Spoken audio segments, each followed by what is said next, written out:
The moon hung low in the sky, a pale, sickly glow that barely pierced through the dense canopy of trees. The forest was eerily silent, save for the soft crunch of leaves beneath their boots. 5 friends Jason, Claire, Mark, Emily, and Nate had ventured deep into the heart of Black Hollow Woods, a remote wilderness untouched by civilization. They had heard whispers of strange occurrences in these woods, but laughter and the thrill of adventure had drowned out any lingering doubts.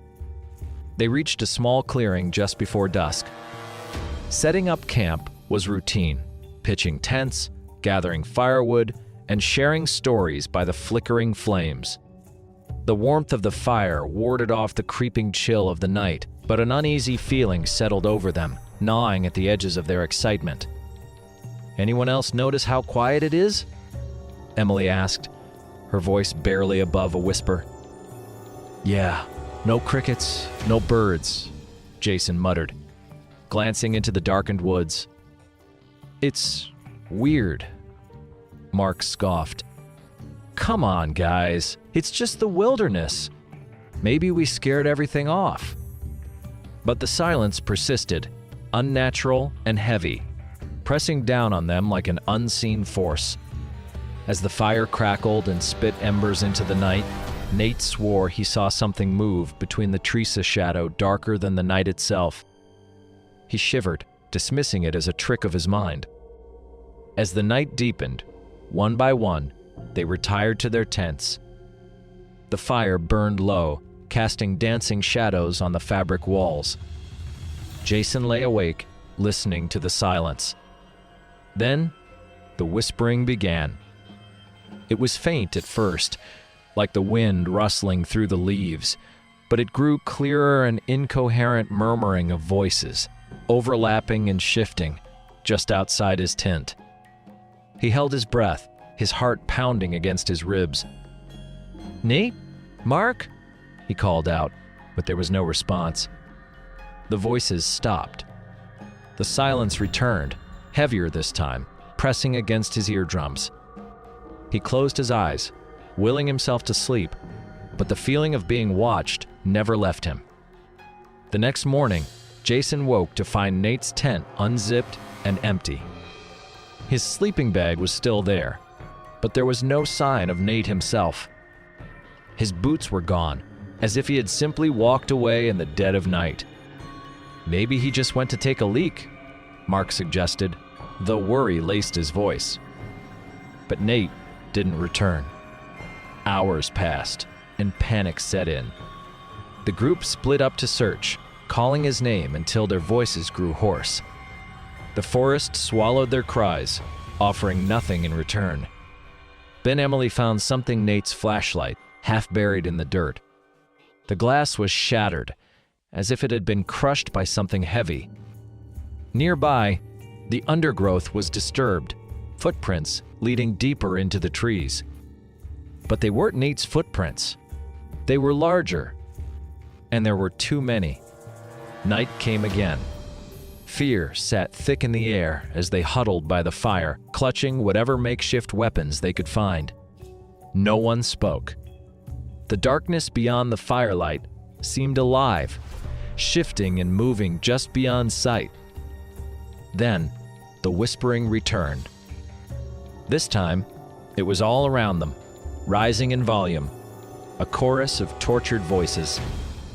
Shadows twisted in the trees, forming shapes that flickered and melted away. Claire screamed as something brushed past her, a cold, skeletal hand grazing her shoulder. Jason grabbed her, pulling her closer to the fire. Then they saw him, Nate, standing at the edge of the clearing. His face was wrong, twisted into an unnatural grin. His eyes were empty voids, blacker than the night itself. "Nate?" Emily whispered, stepping forward. He didn't respond. He only raised a trembling hand and pointed behind them. Jason turned, his breath catching in his throat.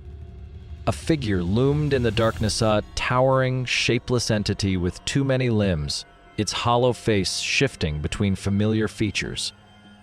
It had been watching them all along. The fires sputtered out, plunging them into absolute darkness, and the screaming began. Jason scrambled backward, his breath ragged as he fumbled for his flashlight. The beam flickered weakly before cutting out, leaving them in suffocating blackness. Mark cursed, grabbing a burning stick from the fire pit, its ember glow barely illuminating the shifting shadows around them. Emily whimpered, gripping Claire's hand.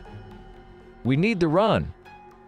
But as they turned, Nate's body convulsed violently. His mouth stretched open wider than humanly possible, a gurgling, wet noise escaping from his throat. From within him, the whispering voices grew deafening. Mark swung his makeshift torch at the darkness, but the flames sputtered as though suffocated by the presence surrounding them. The towering entity let out a deep, guttural growl that sent a vibration through the earth. The air grew heavy, pressing down on them like thick, invisible hands. Jason grabbed Emily and Claire. "Go! Run!" They bolted into the forest, feet pounding against the damp earth. Branches clawed at their skin, the unseen presence pursuing them. The whispering turned into screeching, unnatural, and piercing. Behind them, Mark's scream was abruptly cut off. They didn't stop. They couldn't. The trees seemed endless, stretching into a labyrinth with no way out. Jason gasped for breath, his legs burning. Then, suddenly, Claire was yanked backward, vanishing into the darkness with a single, strangled cry. Emily choked back a sob. "Jason, we're not going to make it." Ahead, a faint glow car headlights. The road. Jason grabbed Emily's wrist, pulling her toward salvation. The entity shrieked behind them, furious, the trees twisting and contorting in protest. They broke through the brush, stumbling onto the gravel road. A pair of headlights approached. A truck screeched to a halt. The driver, a grizzled old man, jumped out. "What the hell happened to you two?" Jason turned, breathless. The woods behind them were still. Too still. Mark, Claire, Nacon. The driver helped them into the truck, speeding away. Emily sobbed, clutching Jason's arm as they left Black Hollow Woods behind. But Jason knew the truth. The whispering had followed them, and it would never stop. As they drove, Jason could still hear it faint at first, then growing, curling around the edges of his mind. A single voice among the chorus whispered his name. The truck's radio crackled to life, though the driver hadn't touched it. Static.